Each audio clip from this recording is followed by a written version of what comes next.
Kembali bersama kami pemirsa, geger belasan mahasiswa UI dituduh lakukan pelecehan seksual di grup WhatsApp. Sejumlah pihak kini meminta mereka dikeluarkan dari kampus.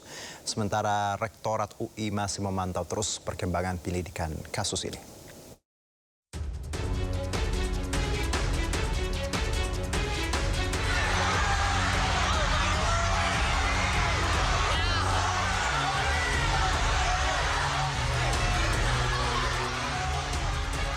Keributan terjadi saat para mahasiswa terduga pelaku pelecehan keluar dihadirkan.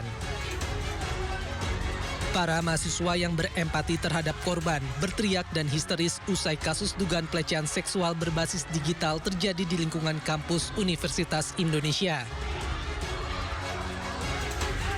Kasus ini mencuat setelah sejumlah tangkapan layar grup chat mahasiswa beredar luas dan menunjukkan adanya percakapan yang mengarah pada pelecehan verbal serta objektifikasi perempuan.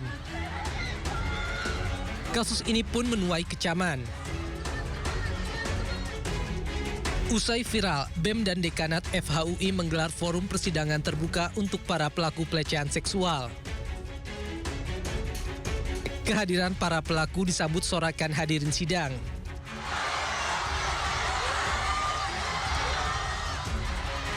Mereka menuntut ke-16 pelaku pelecehan dikeluarkan dari kampus. Untuk FHUI agar segera mengeluarkan SK pemberhentian terhadap 16 pelaku kekerasan seksual sebagai mengatur dan Pak Rektor nomor 5 tahun 2024. 4. Mendesak FHUI agar segera mengusut tuntas seluruh kasus kekerasan seksual di Universitas Indonesia yang hingga kini pelakunya masih menunggu udara bebas di kampus kita. Rektorat akan memonitor bagaimana penanganan di fakultas. Sama-sama kita monitor ya. Kita lawan kekerasan seksual. Ya, cukup ya. Jika terbukti bersalah, para pelaku akan dikeluarkan dari kampus dan membuka peluang untuk melanjutkan kasus ke polisi.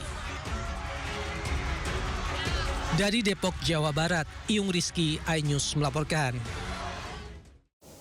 Ya, jumlah korban mencapai 27 orang, terdiri dari mahasiswi hingga dosen. Para pelaku mengaku pelecehan pernah terjadi saat kuliah tengah berlangsung.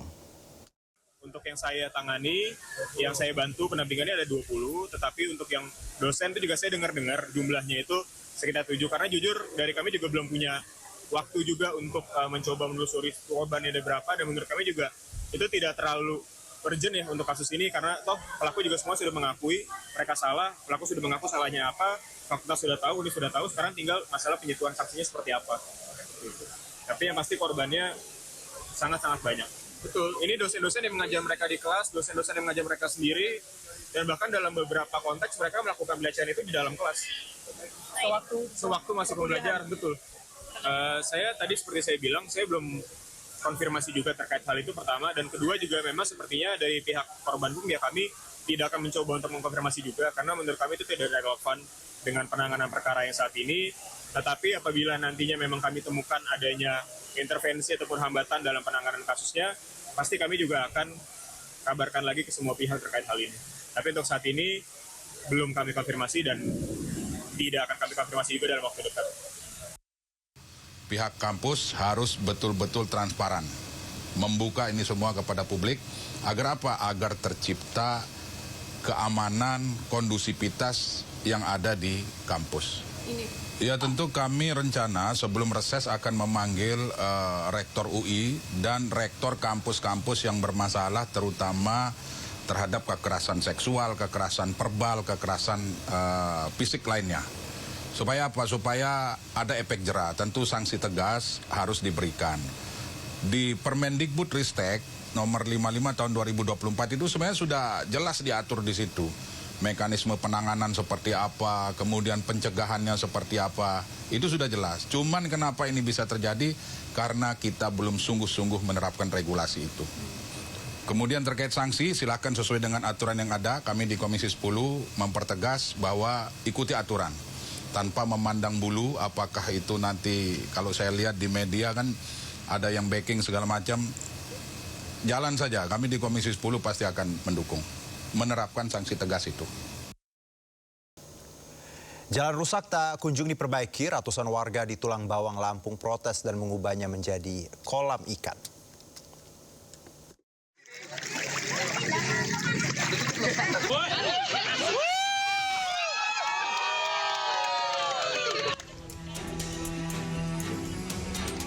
Ratusan warga kampung Pasiran Jaya, Dente Telades, Tulang Bawang protes karena ruas jalan yang menjadi akses utama penghubung Kabupaten Lampung Tengah dan Kabupaten Tulang Bawang rusak dan berubah menjadi kubangan lumpur.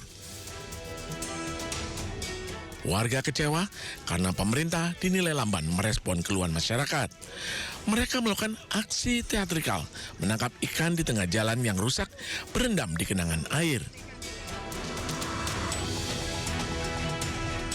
Memang jalan ini sangat-sangat kami butuhkan karena ini adalah akses ekonomi utama kami. Kami penghasil padi ribuan ton di wilayah Kampung Pasiran Jaya. Dan juga kami, masyarakat kami, anak-anak kami itu butuh menuntut ilmu melewati jalan ini.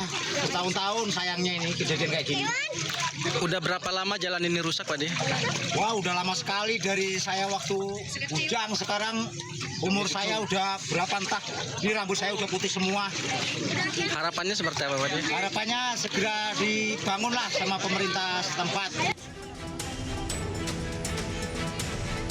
Kini warga menunggu dan berharap pemerintah segera memperbaiki jalan yang rusak ini. Dari Tulang Bawang Lampung, Andreas Avandi, iNews melaporkan.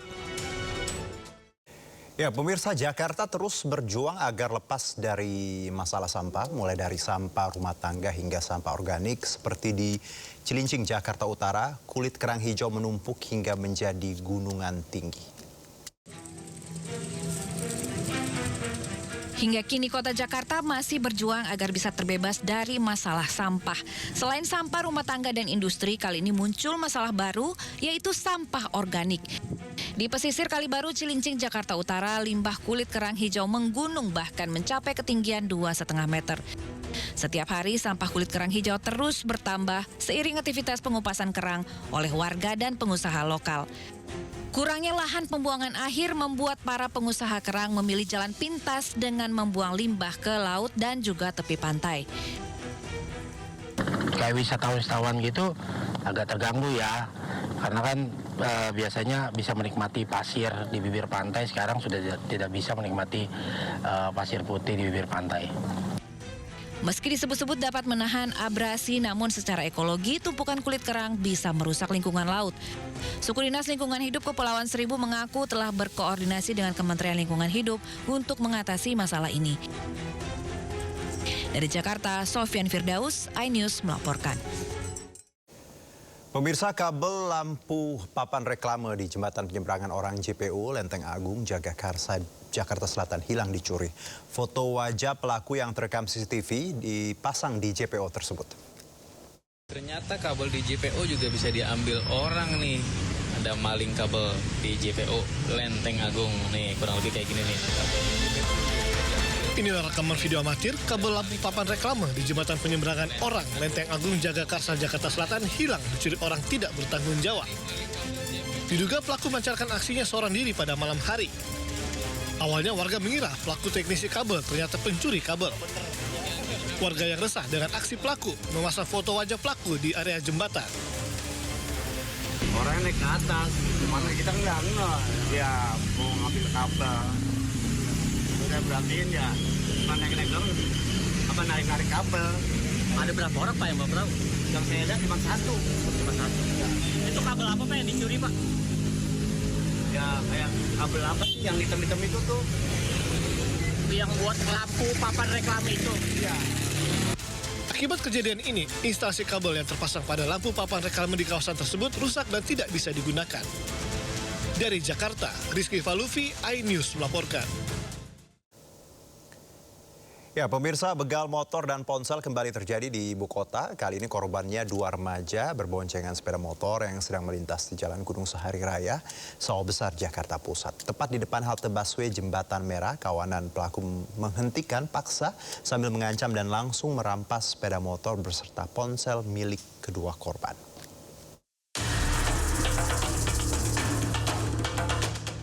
Aksi pembegalan terhadap dua remaja pengendara motor terjadi di Jalan Gunung Sahari Raya, Sawah Besar, Jakarta Pusat saat dini hari. 4 4 pelaku menggunakan 2 sepeda motor membuntuti korban yang melaju dari arah Senen menuju Ancol. Pelaku memepet dan memberhentikan paksa motor korban di depan halte bus Transjakarta Jembatan Merah. Melihat pelaku bersenjata tajam, korban ketakutan turun dari motor dan menjauh. Korban pasrah saat motornya dirampas. Pelaku juga merampas ponsel korban. Dari hasil penyelidikan, pelaku diduga komplotan yang sama dengan pelaku begal terhadap petugas damkar. Sama dengan yang sekarang kita amankan. Kemungkinan pelaku begalnya sama dengan yang di Gambir? Iya, kemungkinan masih satu kelompok lah. Kalau korban sendiri sudah buat laporan atau belum? Korban sudah buat laporan, sudah ditangani oleh Polres Metro Jakarta Pusat. Iya, memang pelaku yang sama dengan yang di Gambir ya Pak?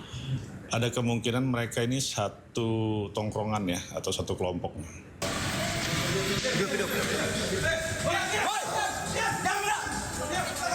Diam. Tutup pintunya. Udah diam.